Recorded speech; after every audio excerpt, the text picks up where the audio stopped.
The question we're answering today is, I listed my company, but it's not selling. Why is that? Well, there's only two reasons, so let's dive into it.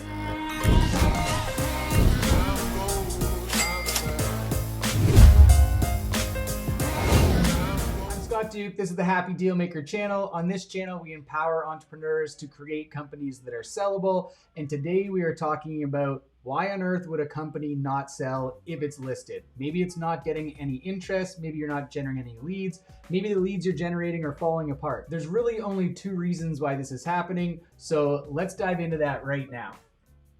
Okay, I put together the world's shortest PowerPoint presentation. This is only 3 slides, so don't panic. And the first slide is really just the title. Why is my company not selling? Well, these are the only two reasons, okay? A, it's either priced too high, or B, the risk is too high. That's really it. I guess I shouldn't have said A and B. I have 1 and 2. But anyhow, that's really it. So let's dive a little bit deeper into what we can do to fix this. So as far as pricing goes, I can guarantee you, well, I can't guarantee you anything, but I know that every single customer we have ever worked with, including myself, we always overvalue our businesses. And that's because, there's a reason for this. It's our business has the most value when we're operating it because we know exactly how to operate it. So for a buyer who doesn't know exactly how to operate it, when they come in and they kind of step into your shoes, there's a period of time they need to learn how to operate your business. And in that period of time, the risk is a little bit higher. So for them, the company is perceived as worth a little bit less. There's also some cognitive bias stuff around this and some psychology, but we don't even need to get into that. The reality is that if we own it, we normally think it's worth more than somebody else who doesn't own it and wants to purchase it. This is, not a shocker. But buyers want to see a 25% to a 45% return when buying a small business. And I've talked about this in other videos. And you know what your company is earning, right? So you can look at those earnings and say, okay, what is this going to justify as far as a list price if somebody wants to get, call it a 35% return, right? And then you'll know, hey, am I in the ballpark or not? Or am I just listed so far out to lunch that we're not even going to attract buyers in any way? And I would say this is probably the most common reason why a company is not selling, especially if you're not generating leads, right? So you can go to business.Your and just cruise all day through the listings there. And what you'll find is that the vast majority, I would say about 80% of those businesses are overpriced. Anyhow, so this is kind of a big one, right? But this is super easy to fix. It's like just change your list price and you'll start attracting some leads.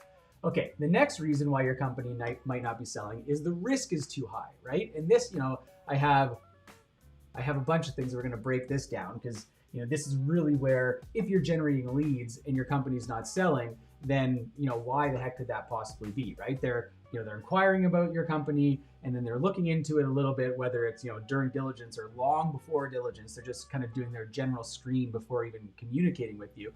These are the reasons why your buyers are going to be walking away.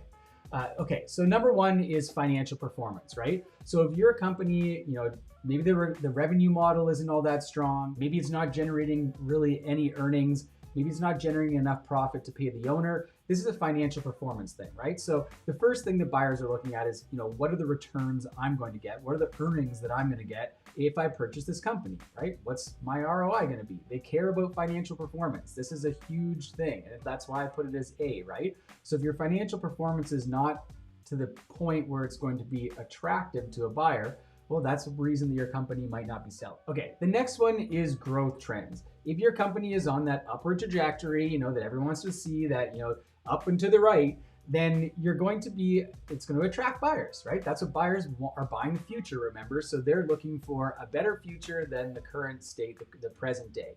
So if you are on that upward growth trend, that's going to be attractive to a buyer and it's going to reduce their risk in purchasing this company, that it's going to be better in the future. Whereas if it's on a downward trend or if it's, your performance has been level for a number of years, that may be enough to deter some buyers.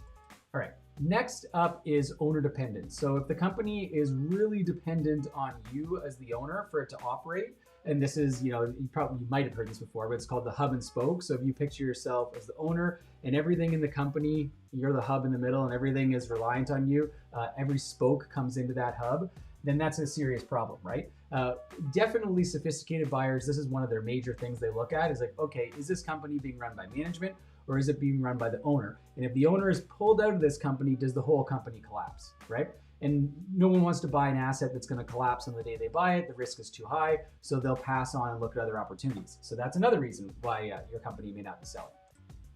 The next one is systems and processes. So if we think about a business that has the most robust systems and processes ever, and these are businesses like kind of McDonald's or Subway or Costco, or just think of the major corporations. They've got their systems and processes so well refined that selling these companies is not difficult at all. They're either selling on the public stock exchange, or if it's a franchise model like a Subway, as long as the location's available, there's going to be someone that wants to purchase that and operate it, right? So your business, if it doesn't have robust systems and processes in it, a buyer will look at it and think, too risky, no systems, no processes, moving on, going to look at something else. So that's another reason.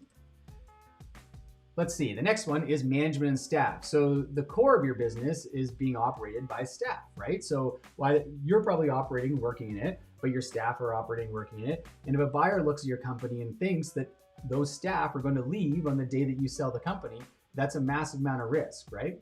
So that's another reason why. And usually this one kind of pops up a little bit more during the diligence process. It's a little bit harder for people to assess right at the beginning, even before they're making offers. So if you're getting offers and then your deals are collapsing after you get an offer, well, this might be the problem.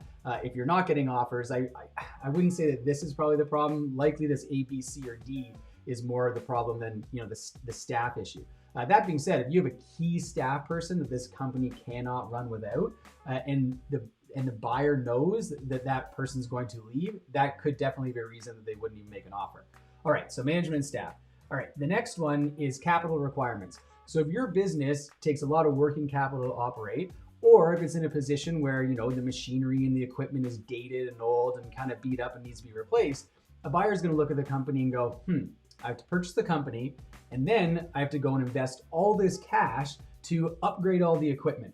Now, maybe it just makes more sense for me to just go over here to start a company from scratch and buy new equipment and then just compete, right?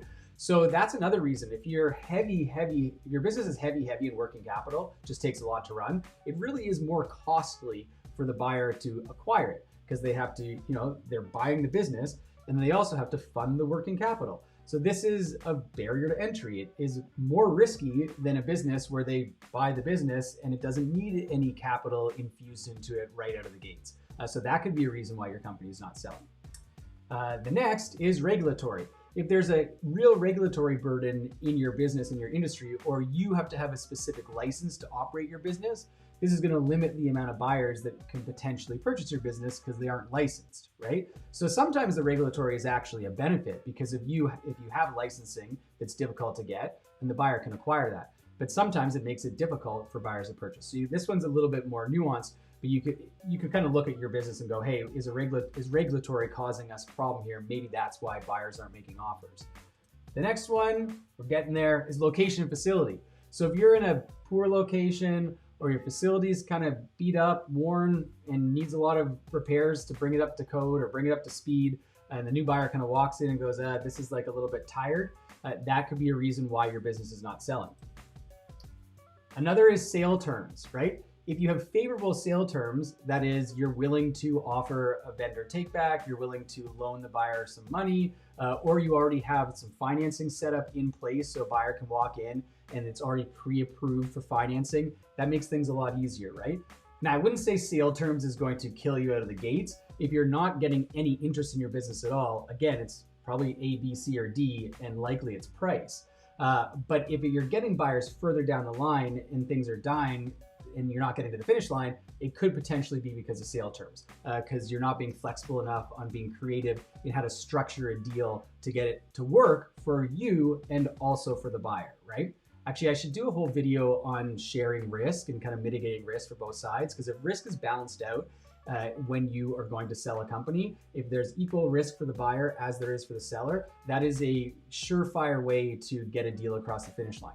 Anyway, okay. Next is difficulty to operate. If your business is just really hard to operate, or it requires specific skills that maybe only you have and they're very rare in the marketplace, that could be a reason, right? So all of these, combined create an increase in risk, right? So we're either dealing with a pricing issue or we're dealing with a risk issue. Those are the only two reasons why your company's not selling right now. So you can probably go through these one at a time and just think about it from your company, and you can fix them.